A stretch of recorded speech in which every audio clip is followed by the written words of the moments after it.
Diz bom dia. Bom dia. Todos comprometidos com o dia de hoje? Glória a Deus. Com o Senhor. Vem então, até o final da ministração. Escutei um amém. Amém. Abra sua Bíblia, no livro de Atos, capítulo 16. O cenário é do versos 22 a 34. Mas nós vamos ter que ler todo o capítulo para poder entender o que aconteceu com Paulo e Silas. Glória. Por que eles foram presos. E o comprometimento de Paulo e Silas com o propósito de Deus naquela cadeia, ainda que os grilhões, as tranqueiras, as amarras, os alicerces daquela cadeia estivessem abalados por um terremoto, eles não tiveram pressa nenhuma em tomar decisões, porque o propósito de Deus era maior na vida deles. E eles, por estarem comprometidos com o reino e o propósito de Deus, continuaram como estavam. Amém? Abriram em Atos, capítulo 16, versos de 22 a 26.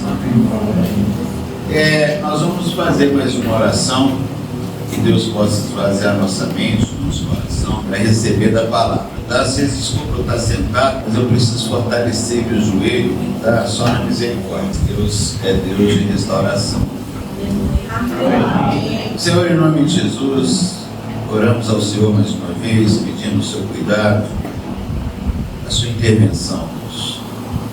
Trazer a minha mente, cresça o teu amor, Deus. O teu Espírito Santo venha me dar discernimento, serenidade da tua palavra, possa ministrar segundo o que está escrito e não da minha vontade, minhas experiências, porque a tua palavra nos basta e tem poder para transformar. E em nome de Jesus eu consagro esse momento racional ao Senhor e peço que teu Espírito esteja no meio de nós, preparando as nossas mentes, os nossos corações, correntes de contemplando. Que não haja dúvidas e que nenhum tipo de má interpretação possa fazer parte desse ambiente, para que a palavra por si só possa trazer o real significado e importância de estarmos comprometidos. Eu oro e consagro. Amém. Glória. Queridos, existe uma tradição eclesiástica acerca do livro de Atos. Ele atribui Atos a Lucas como o autor, mas Lucas, ele escreveu Atos e o Evangelho, a mesma pessoa. Quem sabe qual é isso? Começa com a letra T. Quem sabe? Tá bom, eu ajudo. Teófilo, vê o negócio. Então, quando vocês comparam Lucas no capítulo 11, versos 4, com Atos 1, ele testifica essa informação. Atos é o segundo volume escrito por Lucas. O primeiro foi o Evangelho, e agora esse livro que ele separa os evangelhos das epístolas. E desliga aqui, por favor. E também ele evidencia o poder do Espírito Santo.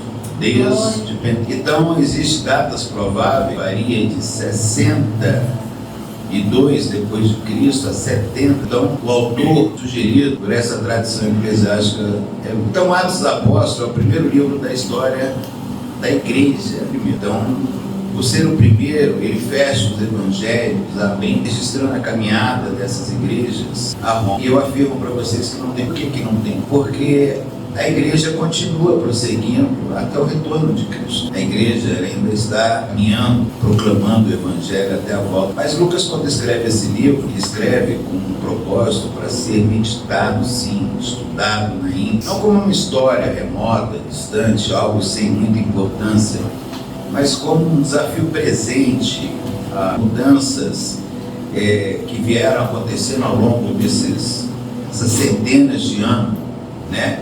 Ou seja, os tempos mudaram, mas Deus não mudou, Deus continua sendo. Pessoas têm o hábito de dizer, mas os tempos são outros, né? Hoje não é a mesma coisa, mas a gente tem que entender que Deus continua sendo Deus e Ele não revogou nada do que está escrito. Nós só precisamos nos disponibilizar em obediência para que as circunstâncias sobre nossa vida seja um gatilho para o cumprimento daquilo que está escrito na nossa, e assim não nos abatermos com as adversidades, ainda que muitas feridas abertas, não cicatrizadas, façam parte da nossa vida. Nós temos que honrar o chamado prometidos com o propósito do qual nós fomos eleitos.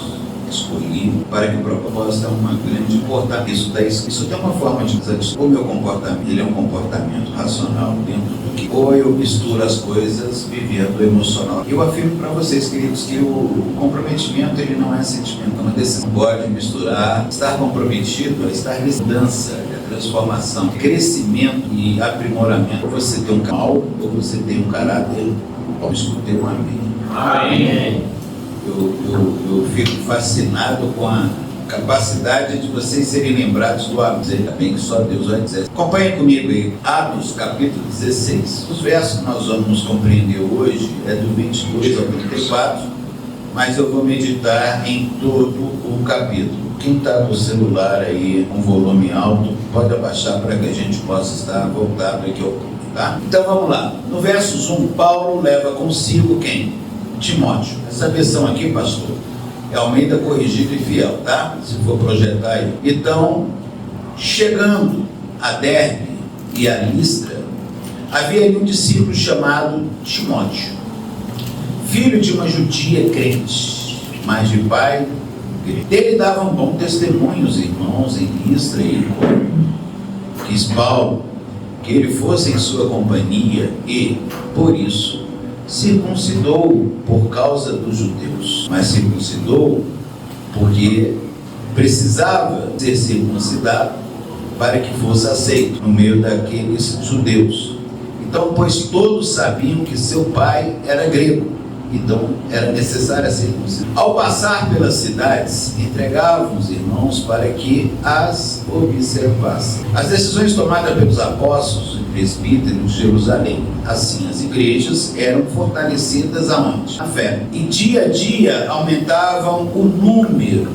Então, quando falo número, estou falando número de quê? Pessoas que estavam sendo fortalecidas. Então, percorrendo a região frígio-gálata, tendo sido impedidos pelo Espírito Santo de pregar a palavra na Ásia, foi impedido por quem?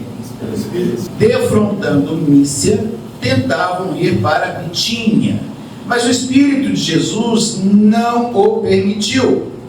E tendo contornado Mícia, desceram a Troade.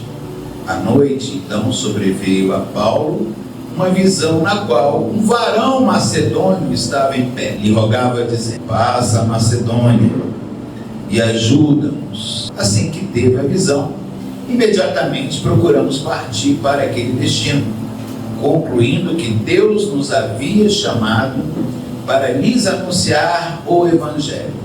Deus chamou para anunciar o quê? Não é o seu testemunho de vida, tá, querido? Então muda o foco. Tendo, pois, navegado de Troade, seguimos em diretura a Samotrácia. No dia seguinte, a Neápolis e dali a Filipos, cidade da Macedônia, primeira do distrito e colônia. E nessa cidade permanecemos alguns dias. Olha o que vai acontecer com Paulo e Silas em Filipos. Bem, no sábado saímos da cidade para junto do rio, onde nos apareceu haver um lugar de oração. E assentando-nos, falamos às mulheres para que ali tinham concorrido certa mulher chamada Lídia. Como chamava essa mulher? Lídia, da cidade de Tiatira. Ela era o quê? Vendedora de quê? De púrpura. Temente a quem? Só a Deus, tá, queridos? Ela nos escutava. O Senhor lhe abriu o coração para atender as coisas que Paulo dizia. Então, Lídia, ela escutava. Presta bem atenção. Ela escutava. Então, a partir do momento que ela se predispôs a ouvir, ela foi alcançada. Então, depois de ser batizada, ela e toda a sua casa nos rogou, dizendo: se julgais que eu sou fiel ao Senhor, entrai em minha casa e aí ficai. E nos constrangeu a isso. Observa que lá no finalzinho vocês vão testificar que quando libertaram Paulo e Silas, ele volta para a casa de Lídia. Então aconteceu que, indo nós para o lugar de oração, nos saiu ao encontro uma jovem possessa de espírito adivinhador. Espírito o que, queridos? Adivinhador. a qual, adivinhando, dava grande lucro aos seus senhores. Olha aí o comércio da fé. Seguindo a Paulo e a nós, clamavam, dizendo: esses homens são servos de Deus, o Altíssimo, e vos anunciam um caminho da salvação. Então, essa jovem estava proclamando acerca de Paulo e Silas, que eram homens de Deus, né? E anunciava o caminho que ia trazer o quê? Ia trazer o quê? A salvação, queridos. Isso se repetia por muitos dias. Então, Paulo, já indignado, voltou-se e disse ao Espírito: em nome de Jesus Cristo, eu te mando, retira-te dela. E ele, na mesma hora, saiu. Esse Espírito saiu em nome de quem? Jesus. Sempre. Ele é o governo.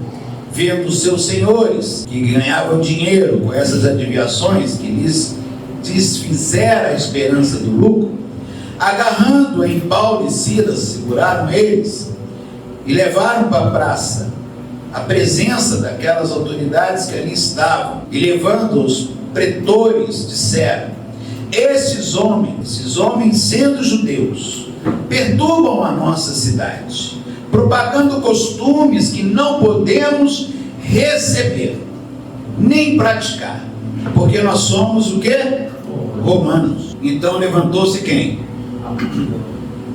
Uma multidão unida contra eles, e os pretores rasgaram-lhe as vestes, mandaram açoitá-los com vara, e depois lhes deram muitos açoites e o lançaram ao cárcere, ordenando ao carcereiro que os guardasse com toda segurança. Este, recebendo tal ordem, levou-os para o cárcere inferior e lhes prendeu os pés no tronco. Por volta da meia-noite, Paulo e Silas oravam e cantavam louvores a Deus, e os demais companheiros de prisão faziam o quê? Observa que eles estavam louvando e adorando a Deus, machucados, e foram jogados num cárcere na parte inferior. Entende-se que havia muita sujeira, muita lama, e as feridas estavam abertas, e eles louvavam ao Senhor diante dessa dor. E os demais companheiros de prisão estavam fazendo o quê? Escutando. Mas de repente sobreveio tamanho terremoto que sacudiu os alicerces daquela prisão. Abriram-se todas as portas e saltaram as cadeias de carcereiro. Então despertou do sono e, vendo abertas as portas do cárcere, puxando da espada, ia suicidar-se, supondo que os presos tiveram fugido. Ou seja, seria uma punição porque havia deixado os presos fugidos. Então Paulo bradou em alta voz: não te faças nenhum mal, não te faças nenhum mal, que todos aqui estamos. Então o carcereiro, tendo pedido uma luz, era escuro, né? Precisava enxergar ali, entrou precipitadamente e trêmulo, prostrou-se diante de Paulo. Depois, trazendo-os para fora, disse: senhores, que devo fazer para que seja salvo? Agora vocês vão entender quando a gente fala: se crer no Senhor Jesus, será salvo tu e tua casa. Então lhe pregaram a palavra de Deus, e todos de sua casa, naquela mesma hora da noite, cuidando deles, lavou-lhes os vergões de açoutes, e a seguir ele foi batizado. E então, levando-os para a sua própria casa, lhe pôs à mesa com todos os seus, manifestava grande alegria por terem sido crido em Deus. Quando amanheceu, aqueles pretores que haviam preso eles, aqueles oficiais de justiça, com a seguinte ordem: põe aqueles homens em liberdade, determina para soltar Paulo e Silas. Mas olha o que vai acontecer: quando você expõe alguém injustamente em público, você deve corrigir. Veja só, quando o carcereiro comunicou a Paulo essas palavras, os pretores ordenaram que fossem postos em liberdade. Agora, pois, saíde em paz. Mas Paulo, porém, lhe replicou: sem ter havido processo formal contra nós, nos açoitaram publicamente, nos recolheram ao cárcere, sendo nós cidadãos romanos. Agora querem agora as ocultas lançarmos fora? Não será assim. Pelo contrário, venham eles e pessoalmente nos ponham em liberdade. Então os oficiais de justiça comunicaram isso a quem? Aos pretores, aqueles que tinham lançado eles ao. E esses então fizeram o quê? Ficaram cheios de temor, não foi isso? Quando souberam que se tratava de cidadão romano, porque cometeram injustiça. Então foram ter com eles e lhes pediram desculpas, e relaxando na prisão, rogaram que retirassem da cidade. Tendo-se então retirado do cárcere, eles foram para a casa de quem? De Lídia. Lembra? Se crê que eu, sou merecedora, que eu creio, que eu fui alcançada, então usa minha casa, fica em minha casa. Então Paulo, vendo os irmãos, os confortaram, então partiu. Eu fiz alguns registros aqui acerca desse cenário, para trazer assim um entendimento sobre o que é ter comprometimento, como Paulo e Silas tiveram. Então veja só, eles estavam machucados, totalmente feridos, num lugar sujo, frio, sem luz. Era para eles estarem indignados, porque eram romanos e foram presos injustamente. Mas em vez de lamentar, de reclamar, o comprometimento deles com a missão lá em Filipos era muito maior do que a lamúria e a reclamação. Eles estavam comprometidos com aquilo que Deus mandou eles fazer. Lembra que ele teve uma missão? Então ele precisou ir para Filipos, porque havia algo a ser. Quando Deus te dá uma missão, quando Deus te atribui algo, o chamado mesmo, por que nós não nos comprometemos com isso? Observa que aqueles grilhões, aquelas correntes, eles estavam presos em troncos, mas tudo isso foi desfeito. As portas das cadeias foram abertas. Eles não poderiam ter saído correndo, mas se foi Deus que mandou, eles não poderiam revogar o que Deus determinou. E nós, na nossa natureza caída, carnal, nós teríamos agido de maneira diferente. Opa, estou livre? Vou sair fora. Ninguém está vendo, está tudo escuro. O carcereiro está dormindo. Se Deus lançou esse terremoto e os grilhões foram rompidos, é porque Deus não quer que eu fique aqui. Aí eu pegaria o pretexto do meu ego, da minha carne, do meu achismo, e colocaria acima da missão da qual eu fui vocacionado, aquilo que Deus determinou sobre a minha caminhada, a minha vida. É uma reflexão que nós temos que ter, porque eles, nesse cenário de dor física, de injustiça, de trevas, eles estavam comprometidos e não se tornaram abalável, eles estavam totalmente inabalável. E tudo que acontecia ali não era suficiente para eles negarem a Deus, pelo contrário, começaram a louvar e adorar a Deus. Será que a gente está louvando, adorando a Deus na adversidade? Quando as coisas não dão certo, a gente sabe quando você fala, será que ainda tem alguma coisa para acontecer na minha vida? Quem já fez essa pergunta? Aí a gente fala o seguinte, não é possível, Deus, que ainda há algo para acontecer de tão terrível, né? Mas estamos aqui a serviço do reino. O comprometimento que Jesus teve com o Pai lá em Getsemane, quando ele pegou e falou assim, Pai, com tudo o que cumpre a sua vontade. Ele sabia a dor, ele sabia que era uma morte física, ele sabia da vergonha que era, quem era crucificado era maldito, a cruz era crônica, assim, Jesus não era nada, mas ele foi injustiçado e no silêncio, como um cordeiro levado ao cativeiro, ele simplesmente clamou num brado, perdoa. Eles não sabem. Jesus sabia qual era o propósito, por isso que ele se comprometeu, porque havia um propósito maior na morte. Muitas das vezes nós não entendemos qual é o propósito em estarmos envolvidos, comprometidos, posicionados com a adoção de Deus diante do nosso. Deus nos chama, mas ele não nos obrigou a nada, ele não deu a livre escolha, ele deu para que a gente pudesse decidir. E por que a gente decide por nós e não por ele? Porque nós estamos comprometidos. Nós estamos comprometidos conosco. É simples. Já se imaginou sem saúde, sem emprego, sem dignidade? Você vai buscar ajuda e tem a resposta do nível de comprometimento com ele. Você vai buscar a resposta no seu braço, na sua força.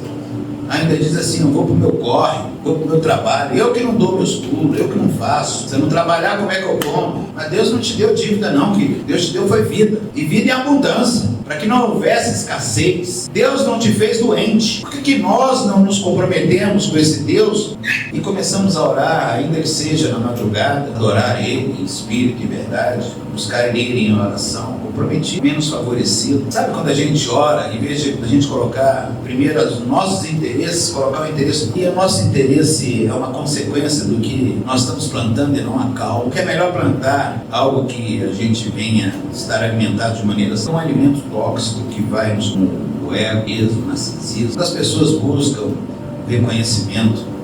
Quem não busca reconhecimento? Sabe quando você está no emprego, que todo mundo é elogiado menos você? Aí você fala, cansado, trabalho, não recebo um elogio aqui. Lembra de Matias? O nome dele está nos portões da glória. E foi Deus que escolheu. Porque José também era íntegro e fiel a Deus. Mas Deus escolheu. Então a gente não tem que esperar nada de homens. Paulo não esperava nada dos romanos. Paulo não queria sair daquela cadeia porque havia um propósito nele estar ali. E o propósito não tinha sido cumprido. Olha quantas pessoas ele alcançou. Quantas pessoas ele libertou da escravidão. Só numa passagem para Filipos. Não tomem isso como testemunho, mas eu me lembro que quando eu sofri o acidente, e eu fiquei com a mobilidade restrita, Deus falou forte ao meu coração, tá vendo aí, filho? Para que pressa? O tempo é meu, não é seu. Agora você não corre mais. Você não sobe e desce escada correndo. Para você entender que você vai caminhar no meu tempo. Não é a sua. E olha que naquele dia se cumpriu a minha vontade, que minha mulher ainda falou assim, vai de carro. Eu falei, não, meu amor, de moto tudo é mais rápido. Eu não escutei a voz da sabedoria, porque Provérbios 14, Deus deu sabedoria para homens ou mulheres. Então eu não me posicionei como sacerdote da minha casa, inclinando a quem tem a sabedoria, e agindo na minha precipitação, encontrei dificuldades, totalmente descomprometido com meu voto matrimonial. Misericórdia para minha vida. Amém, queridos? Amém. Quero fazer algumas perguntas para vocês, posso? Sim ou não? Esse comprometimento de Paulo e Silas foi passageiro? Não? O seu comprometimento tem sido passageiro? Ainda que você esteja errado, ferido, chateado, decepcionado, sobretudo com pessoas, igreja, seu trabalho, você deixa de estar comprometido com o seu sentimento. Lembre-se que comprometimento não se trata de sentimento, decisão. Quando você toma uma decisão, nada pode abalar, ainda que te puxe a vida. Alguém se comprometeu te dando vida. E nós precisamos das feridas, aquilo que nos aprisiona, o pecado, não pode ser superior ao comprometimento. Ou a gente permite a transformação e entenda que não pode ser negociado isso, ou eu vou caminhar uma caminhada de hipocrisias, de mentiras, de achismo, caminhada vazia, sem sentido, e um destino incerto, porque eu estou caminhando no meu próprio esforço, uma direção que eu escolhi, não a que Deus tem para mim. E muitas das vezes você se arrepende pelas suas escolhas e atribui ao diabo uma coisa que não diz respeito. Nós precisamos assumir nossos erros, nós precisamos admitir as nossas fraquezas e andarmos de 2 a 2, pedir ajuda, mostrar que o comprometimento ele não pode ser revogado, porque é uma decisão e isso vai influenciar de uma maneira grande na formação na formação da pessoa que eu quero. Então, se você é um cristão, você tem que decidir pelo cristianismo. Não dá para você ter duas direções, como você conseguir beber água doce e água salgada da mesma torneira, na fonte. Você precisa repensar a sua vida, repensar a sua caminhada. Está comprometido não na teoria, mas na prática, como meio de sobrevivência. Está comprometido com o meio de sobrevivência, você dizer, eu vou porque eu estou comprometido. Eu vou porque há um problema. Quando você é chamado para uma festa, você se alegra, porque festa é lugar de se alegrar. Mas quando você é chamado para o culto, você não tem a mesma alegria de um churrasco, um parabéns, um aniversário. Você vem com peso, tipo assim, eu tenho que ir. Essa expressão, eu tenho que ir, já gera rejeição, porque Deus não te obrigou a nada. Você não tem que ir para o lugar. Você só precisa definir o seu caráter. Porque tem que confrontar assim. O seu comprometimento não é maior com as suas coisas, com a sua vida, com o seu emprego, com o seu dinheiro, com a sua casa, com a sua mulher e com os seus filhos. O comprometimento maior é com o Senhor. Lembra? Aquele que deixa pai, mãe, tios. Não? Lembra disso? É uma mentira aqui. A gente precisa se achar, se encontrar em Jesus. Ele é o Senhor. Ele é o provedor. Ele se comprometeu. Ele foi. Ele se propiciou. Ele ocupou o lugar que era meu. Então, se você estiver sangrando, o bálsamo chama-se Jesus. Glória a Deus. Se você tiver sede, a água é o Senhor. Se você estiver escravizado, Ele te liberta dessa escravidão. Então, o seu comprometimento com Ele é maior, porque ninguém mais vai fazer por você. Esse cenário de Atos 16, ele é um divisor de água, assim. Sabe por quê? Porque ele traz entendimento do bem, do mal, do certo e do errado diante das nossas dores. Aquilo que nós carregamos, nós temos lembranças, né? E essas lembranças, às vezes, elas minam a nossa alegria ou atrasam a nossa caminhada, porque a gente está sempre ruminando nela, sempre voltando ao passado, sempre trazendo alguma mazela antiga, e a gente não está pronto para o novo, não mesmo. Tudo é motivo de te impedir de estar na presença. A autossuficiência das pessoas está tão grande que elas acham que não precisa mais vir uma congregação, uma igreja, ouvir a palavra. Não, eu falo com Deus aqui no meu quarto, Deus está comigo em qualquer lugar. Esse é o discurso dos dias de hoje. Não preciso ir para a igreja, hoje eu estou cansado. Hoje eu não estou afim, verdade, eu não queria. Sabe, essas falácias demonstram a tamanha hipocrisia da fé das pessoas. Então esse cenário de Atos 16, ele nos obriga a encarar nossa obrigação. Você tem obrigação ao examinar-se. Saber quem é você perante Deus. Porque a sua declaração é uma grande mentira, quando o seu comportamento é contrário. Você tem que servir comprometido, sobretudo quando você estiver sangrando. Quando as coisas estão, quando está bem é fácil. Não há dor, não há sofrimento. Queria ver comprometimento. É você ter nada e pegar o seu nada e dividir por 2. Espera essa experiência, pegar o nada e dividir por 2. Nada dividido por 2 dá quanto? 2 nada. Mas os 2 nada somado dá o tudo com porque um fortalece. Muitos matrimônios estão se perdendo, sendo dilacerados por conta de grana. Os casais não suportam mais uma vida marital se não tiver grana. Racha no meio. Agressão, gritaria, traição, um posicionamento que Paulo e Silas jamais teve. E ele nos ensina que nós temos que estar posicionados. Então, se nós decidimos ser cristãos, nós precisamos ficar bem. O seu comprometimento não é algo que possa ser emotivo, sentimental. Viu? Você que nos assiste aí, querido, espero que você possa ter recebido, nem que seja uma vírgula dessa pregação, para que você entenda que o seu lugar não é aí onde você está, mas aqui junto com a gente. Você assistir cultos online, virtuais, não te tira da zona de conforto, não mesmo. Eu não entendo se daria para ir para a cruz sentado no sofá comigo, ser crucificado, sem ser deslocado até a cruz. Quando Lucas fala por Cristo, se quiser vir após mim, nega-se, siga. Então, esse discurso, ele pede uma ação. Então você tem que ir após. Você não tem que ficar sentado esperando. Então, desloca, como diz, sua procrastinação, aquilo que traz letargia, adoecendo a sua mente, trazendo um conforto mentiroso. Não é isso, o cristianismo é renúncia, sadismo é dor, açoite, sangramento. Tudo isso que está escrito, a Bíblia não te promete nada diferente. Não busque ministrações que venham massagear o teu ego, mas busque ministrações que venham transformar. Faça da Bíblia um manual de vida e não uma revista que você for dia e noite. Faça valer a pena. Entenda que só há um significado. Comprometa com o Senhor, com o que está escrito e com tudo que ele diz. Você vai experimentando caminhada. Diferente disso, está vivendo uma mentalidade estagnando, te levando para essa zona. Saia da zona de se comprometa com o reino. Se comprometa com vidas. Declare quem é você, qual é Deus te abençoe.